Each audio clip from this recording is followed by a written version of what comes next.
Chào các bạn, trở lại với kênh Minh TV của mình. Hôm nay mình mời các bạn đến với phường Tân Thành, thành phố Cà Mau cùng với mình nhé.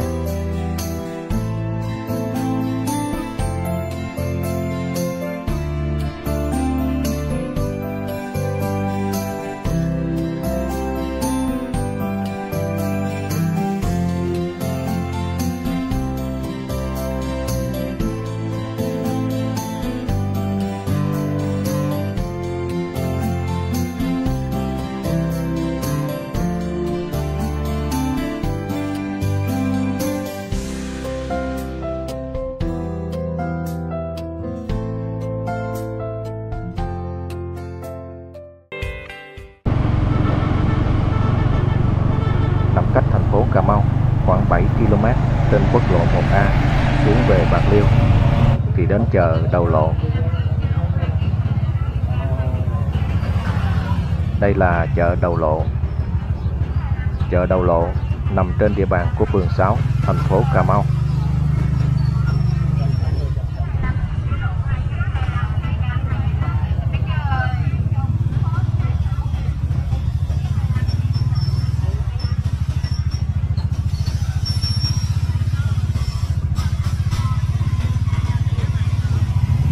Hôm nay mình sẽ đi vào tuyến đường này để đến phường Tân Thành, thành phố Cà Mau. Đây là đường Hoàng Văn Thụ. Tuyến đường Hoàng Văn Thụ mới được nâng cấp mở rộng. Đây là tuyến đường nối từ quốc lộ 1A đến với xã Tân Thành và phường Tân Thành, thành phố Cà Mau.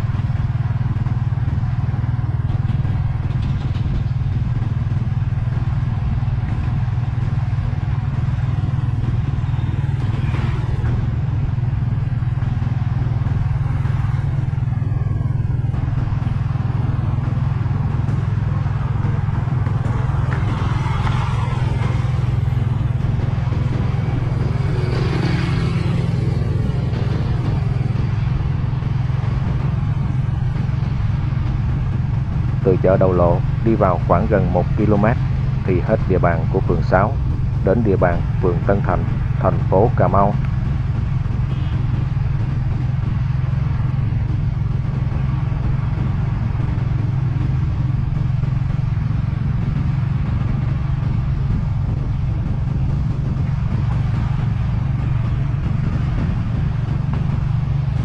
Phường Tân Thành là một trong 17 đơn vị hành chính cấp xã của thành phố Cà Mau. Từ một xã vùng ven của thành phố mang nét đặc trưng vùng nông thôn, từ khi chia tách xã thành lập phường Tân Thành, diện mạo đô thị ngày càng hiện rõ theo hướng hiện đại văn minh. Đời sống kinh tế nhân dân ngày càng phát triển.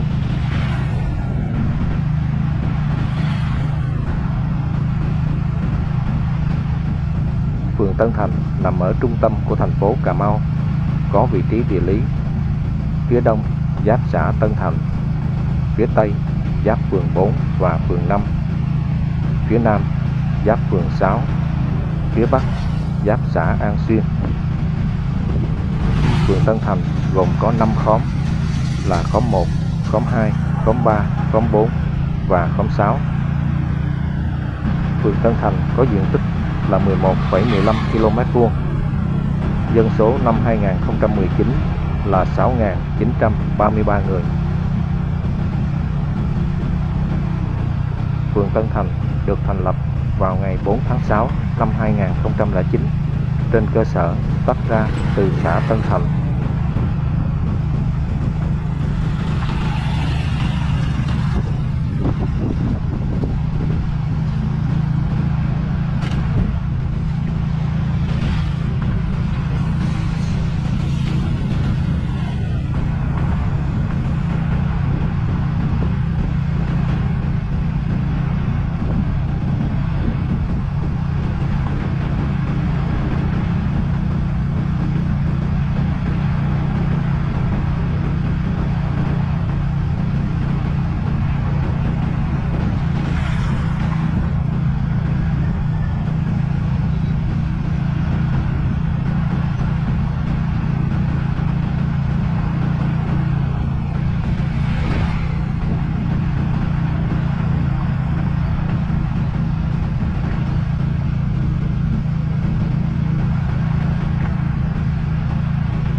Đến đây là ngã tư đường Hoàng Văn Thụ giáp với đường Cái Nhúc Tắc Vân.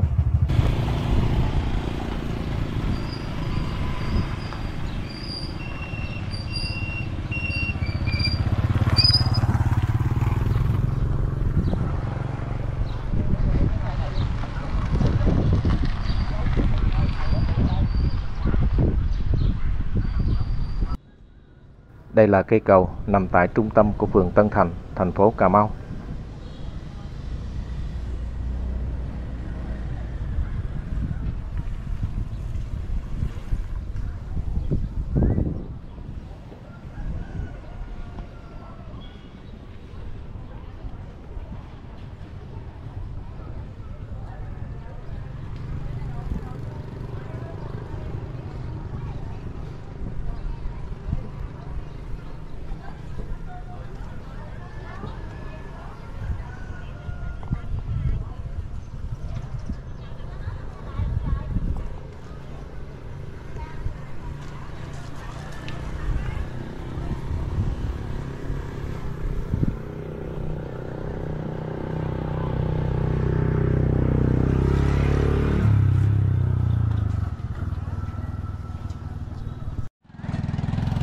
Qua cầu là ngôi chợ xã Tân Thành.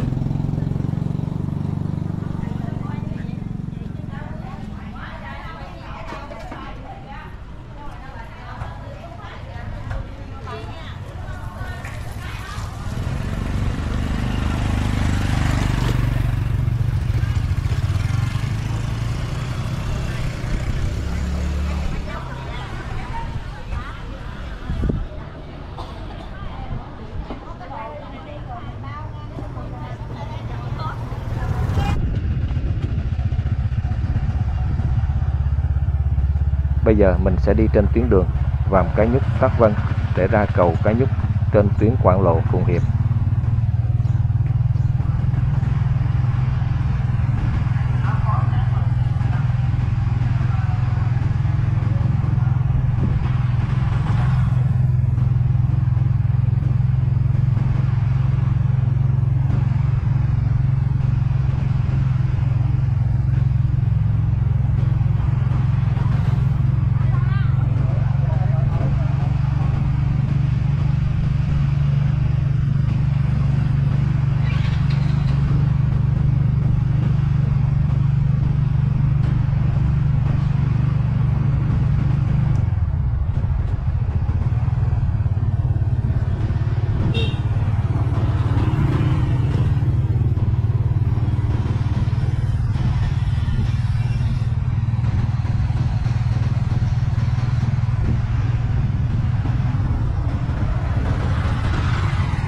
Đi khoảng vài trăm mét thì đến ngôi chùa Thiền Lâm trên đường Vàm Cái Nhúc Tắc Vân. Phía trước chùa Thiền Lâm có cây cầu bắc qua sông. Bên kia sông là tuyến đường đi ra cầu Ông Tơ trên Quảng Lộ Phụng Hiệp.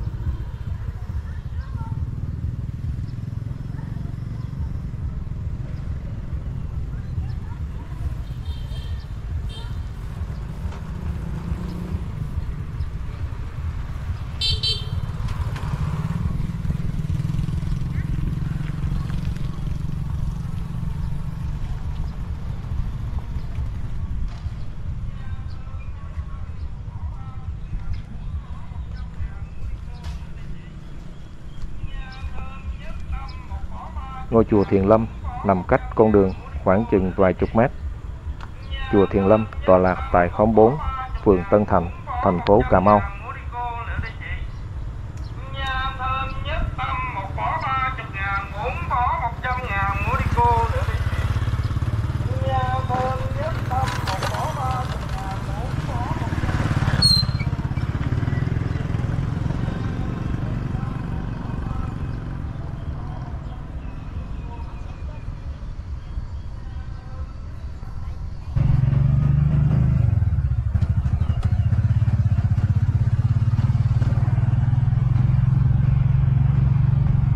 Bây giờ mình đi tiếp ra hướng cầu Cái Nhúc trên tuyến Quảng Lộ Phụng Hiệp.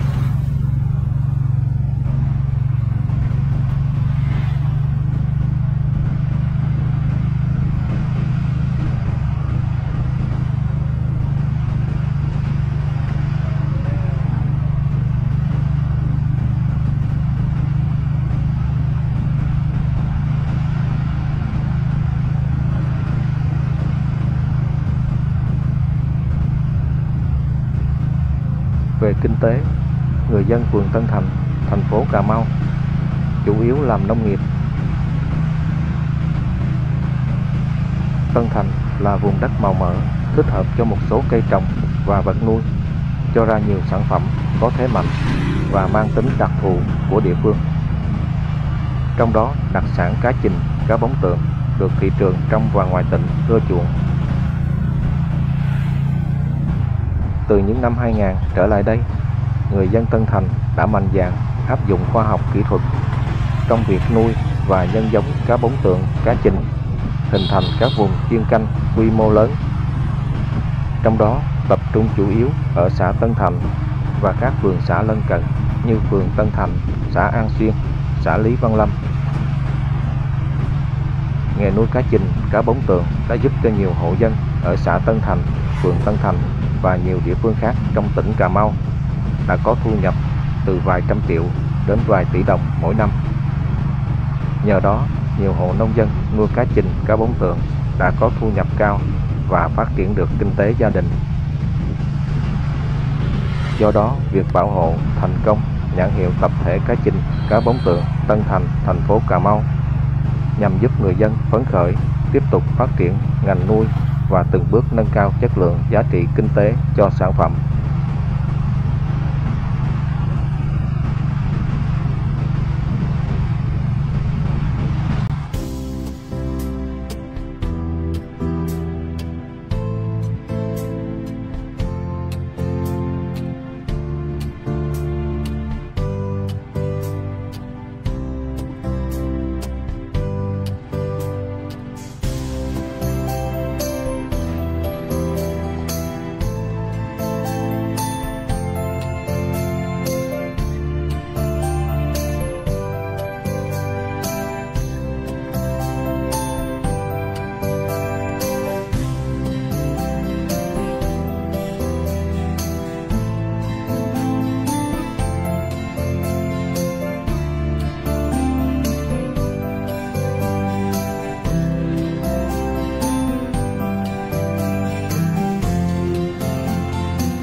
Đến đây là cầu Cái Nhúc trên tuyến Quảng Lộ Phụng Hiệp.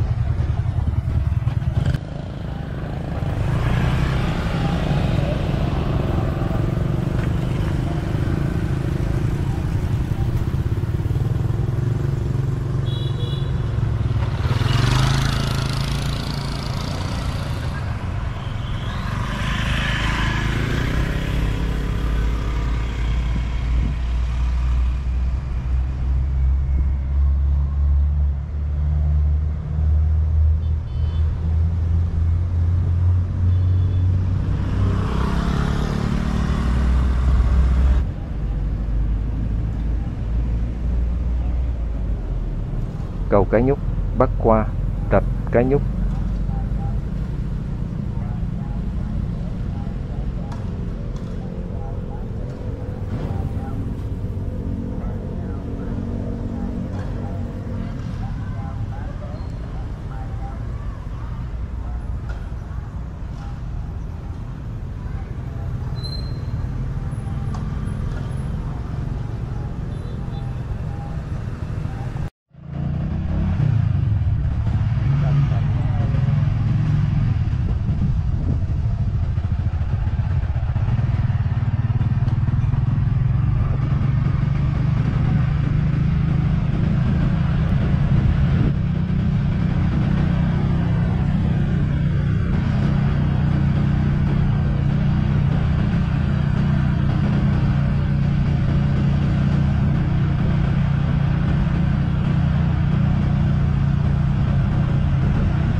Đây là tuyến Quảng Lộ Phụng Hiệp, đoạn cầu Cái Nhúc.